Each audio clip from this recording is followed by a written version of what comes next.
সালামু আলাইকুম। ডাকসুর নির্বাচন শেষ, আমরা যেই প্রতিনিধি প্যানেল সেটা পেয়ে গেছি। তবে নির্বাচন থেকে বেশ কিছু জিনিস শিক্ষণীয় আছে, বেশ কিছু পজিটিভ পরিবর্তন সারা বাংলাদেশ দেখেছে। এখানে বিভিন্ন বিষয় আমরা দেখেছি, যেমন ঢাবির যিনি সভাপতি বা সেক্রেটারি সম্ভবত গণেশ, তিনি যখন ঢাবির যিনি উপাচার্য আছেন তার সাথে গরম হচ্ছিলেন, অপরদিকে ছাত্রদলের কেন্দ্রীয় সভাপতি রাকিব ভাইয়ের একটা দৃশ্য সবার কাছে প্রশংসিত হয়েছে, যে তিনি হাত জোর করছিলেন, স্যারের দিকে চাচ্ছিলেন, বা তিনি গণেশকে ধমক দিচ্ছিলেন। এটাও কিন্তু একটা পজিটিভ সাইনিং ইস্যু ছিল। যাই হোক, নির্বাচনের ফলাফল প্রত্যাখ্যান থেকে শুরু করে ছাত্রদলের পরাজয় হয়েছে, কিন্তু এখানে ছাত্রদলের যিনি ভিপি প্রার্থী ছিলেন আবিদ, ভোটে হারছেন, কিন্তু ভোটে হারার পরে তার যে কর্মকাণ্ড সেটা সারা বাংলাদেশ জুড়ে যথেষ্ট প্রশংসিত হয়েছে। যখন নির্বাচন চলছিল বা নির্বাচনের আগে আবিদের যেই রাগান্বিত কয়েকটা বক্তব্য মার্কেটে ভাইরাল হয়ে গেছিল, এটা কিন্তু ভোটের মাঠে একটা নেগেটিভ ইফেক্ট তৈরি করছে। বাট ভোটের দিন আবিদ মোটামুটি সর্বোচ্চ চেষ্টা করছে তার নমনীয় সুরে কথা বলার, প্লাস সারাদিন অনেক অভিযোগ ছিল, কিন্তু ভোটের ফলাফলের পর ছাত্রদলের যিনি জিএস প্রার্থী ছিলেন হামিম এবং পাশাপাশি আবিদ, তারা যে বক্তব্য দিয়েছে আমার কাছে বিষয়টাকে পজিটিভ মনে হয়েছে। হামিম বলছিল যে ছাত্রদের রায়কে আমরা মেনে সম্মান করছি, তবে আবিদের বক্তব্যের জায়গাটা একটু ভিন্ন। আবিদ এবং হামিম, সম্ভবত আবিদ জুলাই আগস্ট অভ্যুত্থানের সময় তার গুরুত্বপূর্ণ ভূমিকা ছিল, একটা ডায়লগ ছিল যে কি বলা হয়, যে সেই ডায়লগটার মধ্যে আমি গুরুত্বপূর্ণ অংশটা যদি আপনাদের সামনে আনি, ফেসবুকে তিনি একটা স্ট্যাটাস দিয়েছেন। সেই স্ট্যাটাসে তিনি লিখেছেন, ক্ষুদ্র জীবনে আমি এত দূর আসবো কোনোদিন ভাবিনি। নির্বাচনের আগের রাতে খালেদ মহিউদ্দিন ভাই আমাকে জিজ্ঞেস করছিলেন 5 বছর পর নিজেকে কোথায় দেখতে চাই। আমি কোনো সদুত্তর দিতে পারিনি। আমি আসলে কোনোদিনই জানতাম না নিজেকে কোথায় দেখতে হবে, কোথায় দেখা উচিত। একের পর এক আন্দোলন সংগ্রাম এসেছে, নিজেকে রাজপথে সঁপে দিয়েছি, সেই পথ আজ আমাকে এতদূর নিয়ে এসেছে। ভোটের দিনের শুরু থেকে মিডিয়ার অপপ্রচারের শিকার হয়েছেন দাবি করে তিনি লিখেছেন, এই নির্বাচনে আমার দিনটা শুরু হয় মিডিয়ার অপপ্রচার দিয়ে।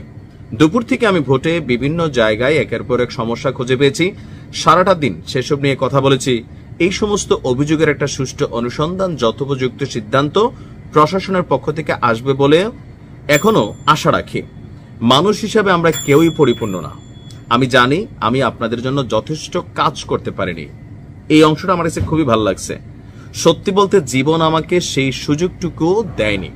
ঢাকা বিশ্ববিদ্যালয়ে সকল শিক্ষার্থী ভাই বোনদের ভোট দিতে আসার জন্য আমি মন থেকে ধন্যবাদ জানাই।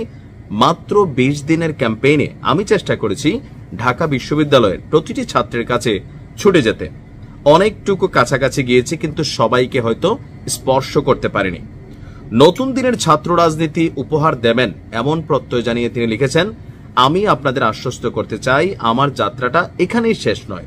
আমার যাত্রা আরো অনেক দীর্ঘ। আমি এখনো ঢাকা বিশ্ববিদ্যালয়ে বাংলাদেশ জাতীয়তাবাদী ছাত্র দলের একজন নেতা। কথা দিচ্ছি, আমার নির্বাচনী ইশতেহারে যা কিছু ছিল তা একজন ছাত্রনেতা হিসেবেই প্রশাসনের কাছ থেকে আদায় করে নিতে যা যা করা দরকার আমি করব। ঢাকা বিশ্ববিদ্যালয়ের ছাত্র রাজনীতির নতুন শুরুটা আমাদের হাত ধরেই হবে। আমরা অতন্দ্র প্রহরী হয়ে রাজপথ পাহারা দেব, নিজেদের সবটুকু দিয়ে সমগ্র বাংলাদেশের ছাত্র রাজনীতির ইতিবাচক পরিবর্তন নিয়ে আসবো ইনশাল্লাহ। এর প্রতিফলন আপনারা পরবর্তী ডাকসুতে দেখতে পাবেন। আবিদ আপনাদের কখনো ছেড়ে যাবে না। আমাদের অবশ্যই সীমিত হতাশা মেনে নিতে হবে, তবে তা কখনো অসীম আশা হারানো যাবে না। তো তার যে ডায়লগটা ছিল, প্লিজ কেউ কাউকে ছেড়ে যায়েন না, জুলাই অভ্যুত্থানে তার এই ডায়লগটা মোটামুটি ভাইরাল হয়েছিল। তো সে একই ডায়লগ তিনি আবার দিলেন যে আমি কাউকে ছেড়ে যাব না, আপনারাও ছেড়ে যায়েন না। এই যে পজিটিভলি অ্যাকসেপ্ট করা বা ফলাফল পরবর্তী সময়ে নিজের ভুল ত্রুটি দোষ ত্রুটিগুলি বা সার্বিকভাবে আগামী দিনে কি করণীয়, এই যে পজিটিভ অ্যাকসেপ্টেন্স, এটা বাংলাদেশের ছাত্র রাজনীতিতে অনেকটা নতুন। তবে 2019 আমরা দেখছিলাম যে নুরুকে আবার ছাত্রলীগের যেই নেতা ছিল সে জড়াইয়া ধরছে। তবে বলা হয়ে থাকে 2019 নুরুরে ভিপি বানাইছে আওয়ামী লীগ নির্বাচনটা নিরপেক্ষ দেখানোর জন্য। বাট আবিদের এই পজিটিভ বক্তব্য সবার কাছে আমার কাছে মনে হয়েছে যেটা প্রশংসিত একটা কাজ। যেমনটা শিবির তাদের বিজয়ের পরে যে কাজগুলা করছে এগুলো প্রশংসিত হয়েছে। ভালো কাজ দিয়া ভালো কাজকে ডিফিট করতে হবে, খারাপ কাজ দিয়া মন্দ কথা দিয়া আপনি সাময়িক মজা পাবেন, কিন্তু আপনি দীর্ঘমেয়াদী ক্ষতিগ্রস্ত হবেন। আবিদকে ধন্যবাদ তার এই পজিটিভ ইফোর্টের জন্য। ভালো থাকুন।